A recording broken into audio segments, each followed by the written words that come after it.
Assalamualaikum warahmatullahi wabarakatuh. Perkenalkan, kami mahasiswa apoteker UHAM keangkatan 34. Di sini kami mau sharing-sharing nih sama teman-teman semua terkait preformulasi pembuatan tablet kloramfenikol. Tapi sebelum kita mulai, kita kenalan dulu yuk. Ada Anissa Nurul Wijaya, Putri Novitasari, Mega Wahyuni, Sidi Triputri Mawarni, Lydia Amanda, Muhammad Arif Fauzan, Putri Rahma Zenita, dan Tiansi Feren Malange. Baik, untuk formulasi pembuatan sediaan tablet kali ini kami menggunakan kloramfenikol sebagai zat aktif dengan konsentrasi 250 mg. Kenapa? Karena kloramfenikol diabsorpsi secara cepat dalam saluran cerna dengan kadar puncak sebesar 10-13 mikrogram per mili. Untuk zat tambahan, kami memilih magnesium stearat sebagai lubrikan dengan konsentrasi 1% karena magnesium stearat dinilai sebagai lubrikan yang paling baik dan dapat mengurangi kekerasan tablet dan memperpanjang disintegrasi. Untuk pengawet, kami memilih natrium benzoat dengan konsentrasi 0,02% karena yang paling umum digunakan dalam pembuatan sediaan sebagai antimikroba. Untuk talkum sendiri kami pilih sebagai antiaderen dengan konsentrasi 3% karena mempunyai daya antiaderen yang sangat bagus dan paling sering dikombinasikan dengan magnesium stearat untuk mendapatkan tablet dengan daya alir yang baik dan tidak melengket pada permukaan punch. Untuk PVP kami pilih sebagai binder dengan konsentrasi 4% karena PVP merupakan pengikat yang sering digunakan dalam formulasi tablet pada metode granulasi basah. Dan PVP sendiri mudah larut dalam pelarut organik dan paling sering digunakan sebagai pengikat dalam granulasi basah karena PVP stabil pada suhu 110 derajat Celcius sampai 130 derajat Celcius.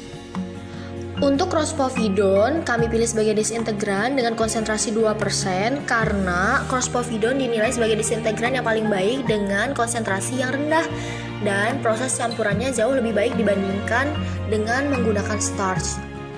Untuk etanol, kami pilih sebagai pelarut untuk melarutkan PVP karena PVP mudah larut terhadap etanol. Untuk Evisel pH 102, kami pilih sebagai diluen yang nantinya dietkan 100% karena memiliki sifat kompresi yang baik sebagai diluen dan kompresibilitas yang sangat baik dalam granulasi basah. Untuk dasar formulasi, kami memilih sediaan tablet karena tablet merupakan obat dengan kerja luas karena mengatur cara pelepasan obat. Dan tablet adalah sediaan utuh yang menawarkan kemampuan terbaik di antara sediaan lainnya. Dan tablet juga dapat diformulasi mengandung lebih dari satu agen terapeutik. Untuk pemilihan metode kerja, kami pilih metode granulasi basah. Kenapa? Karena semua bahan-bahan dalam formulasi kami memiliki kompresi aliran yang baik, kekompakan yang baik, distribusi seragam obat, dan pelepasan obat yang terkendali, sehingga dapat dibuat dalam metode granulasi basah tanpa bergantung pada sifat intrinsik dari obat atau bahan pembantu lainnya. Selain itu, kami memilih metode tersebut karena kloramfenikol tahan terhadap pemanasan yaitu dengan suhu 149 derajat Celcius sampai 153 derajat Celcius, sehingga dapat memungkinkan menggunakan metode granulasi basah. Dan yang terakhir, granulasi basah itu memungkinkan untuk menstabilkan pengubahan pH ke dalam bentuk lain dengan obat dan berpotensi memaksimalkan stabilitas tablet itu sendiri. Untuk dasar pemilihan wadah, kami pilih botol berwarna coklat karena terlindung dari cahaya matahari langsung karena kloramfenikol dapat terurai oleh cahaya langsung. Untuk perhitungan bahan per wadahnya, kami menggunakan wadah 400 mg ada di sebelah sini. Dan untuk perhitungan per batch-nya ada di sebelah sini. Pada perhitungan per batch-nya kami menambahkan 10%, alasannya untuk mengatasi permasalahan dalam formulasi mulai dari tahap penimbangan, pembuatan, penyimpanan, bahkan hingga pendistribusiannya. Karena seringkali tablet ditemui masalah-masalah fisik pada tablet yang nantinya mempengaruhi keefektifan terapeutik dan fungsional dari tablet itu sendiri. Untuk metode pembuatan granul, alat dan bahan dipersiapkan kemudian semua bahan ditimbang sesuai perhitungan masing-masing. Kloramfenikol, natrium benzoat, crospovidone, Avicel pH102 dan PVV dicampur hingga homogen menggunakan alat V-mixer selama 6 menit. Massa serbuk dipindahkan ke dalam wadah lain, lalu ditambahkan etanol sedikit demi sedikit sampai terbentuk massa yang dapat dikepal atau disebut banana breaking. Massa yang terbentuk diayak menggunakan alat granulator dan ditimbang bobotnya. Kemudian dikeringkan dalam oven dengan suhu 50 derajat Celcius selama 24 jam. Selanjutnya, granul kering diayak dengan ayakan nomor 12. Kemudian granul, magnesium stearat, dan talkum dicampur hingga homogen menggunakan V-mixer selama 8 menit. Dilanjutkan dengan evaluasi granul. Selanjutnya ada evaluasi granul. Pertama, ada suhu pengeringan. Uji ini menggunakan prinsip kerjanya pada Pedoman Farmakopeia Indonesia edisi 5. Sebanyak 1 gram ekstrak kering ditimbang, lalu dikeringkan pada suhu 105 derajat Celcius menggunakan alat moisture balance. Alat ini menunjukkan hasil angka suhu pengeringan. Angka tersebut dicatat sebagai hasil. Selanjutnya ada distribusi ukuran granul. Pengayak disusun berdasarkan derajat kekerasan yang meningkat. Ada nomor ayakan 18, 20, 24, 30, dan 40. Kemudian, granul sebanyak 100 gram dimasukkan ke dalam pengayak paling atas dan dioperasikan selama 5 menit dengan gerakan berputar secara horizontal atau vertikal atau kombinasi ketiganya. Bobot granul yang tertahan pada setiap pengayak ditimbang secara seksama. Hasil uji menunjukkan persentase bobot serbuk dalam setiap rentang ukuran pengayak. Waktu alir. Untuk waktu alir, granul sebanyak 100 gram dilewatkan melalui corong. Kemudian tutup bagian bawah corong dibuka. Untuk mengetahui waktu yang dibutuhkan granul mengalir, hitung menggunakan stopwatch. Sudut diam. Granul yang sudah disiapkan sebanyak 100 gram dilewatkan melalui corong. Kemudian tutup bagian bawah corong dibuka. Granul yang mengalir akan jatuh ke atas lembar kertas grafik. Dengan diketahui jari-jari tumpukan dan tinggi tumpukan, maka dapat dihitung besarnya sudut diam. Kompresibilitas. Granul dimasukkan ke dalam gelas ukur 100 ml dan ditimbang bobotnya. Selanjutnya, gelas ukur yang berisi granul tersebut diketuk sebanyak 500 hentakan secara mekanik dan tape density tester. Pembacaan volume atau bobot dilakukan setelah terjadi perubahan volume. Kemudian, hitung kerapatan bulb sebelum dan sesudah pengetapan dan persen kompresibilitasnya. Untuk pembuatan tablet, granul kering yang telah ditambahkan magnesium stearat dan talkum dimasukkan ke dalam hopper. Kemudian bobot tablet dan kekerasannya diatur. Punch atas untuk mengatur kekerasan tablet dan punch bawah untuk mengatur bobot tablet. Mesin dijalankan hingga granul habis menjadi tablet.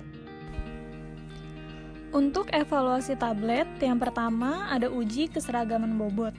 Dilakukan dengan cara menimbang 20 tablet dari masing-masing formula dan dihitung bobot rata-ratanya. Jika ditimbang satu persatu, tidak boleh lebih dari 2 tablet yang masing-masing bobotnya menyimpang dari bobot rata-rata yang ditetapkan kolom A dan tidak satupun tablet yang bobotnya menyimpang dari bobot rata-rata yang ditetapkan kolom B sesuai dengan syarat yang tercantum pada Farmakopeia Indonesia edisi 3. Kemudian yang kedua, ada uji keseragaman ukuran, yaitu dengan cara dipilih 20 tablet dari masing-masing formula, kemudian diukur tebal dan diameter masing-masing tablet menggunakan alat ukur. Lalu menurut Farmakopeia Indonesia 3, syarat keseragaman ukurannya itu kecuali nyatakan lain, diameter tablet tidak lebih dari 3 kali dan tidak kurang dari 1/3 kali tebal tablet. Kemudian yang ketiga ada uji kekerasan tablet. Alat yang digunakan yaitu hardness tester. Cara kerjanya yaitu sebuah tablet diletakkan tegak lurus di antara anvil dan punch. Tablet dijepit dengan cara memutar skrup pengatur sampai tanda lampu stop menyala. Lalu knop ditekan sampai tablet pecah. Angka yang ditunjukkan jarum penunjuk skala dibaca. Lalu percobaan ini dilakukan sampai 5 kali dan persyaratan pada uji ini yaitu kekerasan tablet 4-8 kg. Kemudian yang keempat ada uji friabilitas atau kerapuhan. Alat yang digunakan adalah friability tester. Caranya, ditimbang 20 tablet, dicatat beratnya atau A dengan satuan gram, lalu dimasukkan ke dalam alat dan alat dijalankan selama 4 menit atau 100 kali putaran. Setelah batas waktu yang ditentukan, tablet dikeluarkan dan dibersihkan dari serbuk halus, lalu ditimbang lagi atau B dengan satuan gram, kemudian dihitung friabilitasnya dengan rumus A dikurang B dibagi A dikali 100%. Syarat pada uji friabilitas yaitu kehilangan bobot kurang dari sama dengan 1%. Selanjutnya ada evaluasi tablet berdasarkan waktu hancur. Jika dikaitkan dengan disolusi, maka waktu hancur merupakan faktor penentu dalam pelarutan obat. Sebelum obat larut dalam media pelarut, maka tablet akan terlebih dahulu pecah menjadi partikel-partikel kecil, sehingga daerah permukaan partikel akan menjadi lebih luas. Semua tablet harus melalui pengujian daya hancur yang dilaksanakan secara in vitro dengan alat uji yang biasanya disebut dengan disintegration tester yang terdiri dari rak ranjang yang dipasang dengan 6 pipa gelas yang ujungnya terbuka dan diikat secara vertikal. Menurut Pharmacope 3, semua tablet harus hancur tidak lebih dari 15 menit untuk tablet yang tidak bersalut, sedangkan memerlukan tidak lebih dari 60 menit untuk tablet yang bersalut. Kemudian ada disolusi. Disolusi ini adalah proses melarutnya obat dan laju pelepasan obat seragam pada tiap batch harus sama dengan laju pelepasan dari batch yang telah dibuktikan mempunyai bioavailabilitas dan efektivitas secara klinis. Alat untuk menguji laju disolusi atau disebut dengan dissolution tester terdiri atas bejana dan tutup yang berfungsi sebagai wadah yang mendisolusi zat aktif. Kemudian ada pengaduk, ada motor pemutar pengaduk, termometer, dan penangas air yang dilengkapi dengan termostat. Kemudian ada evaluasi tablet berdasarkan penetapan kadar. Penetapan kadar zat aktif perlu dilakukan untuk memastikan bahwa tiap tablet mengandung zat aktif sesuai dengan persyaratan yang tercantum dalam Pharmacope Indonesia. Setiap tablet memiliki persyaratan masing-masing kadar zat aktif yang dikandungnya. Terima kasih semuanya sudah menonton video ini. Semoga bermanfaat. Sekian dari kami. Wassalamualaikum warahmatullahi wabarakatuh.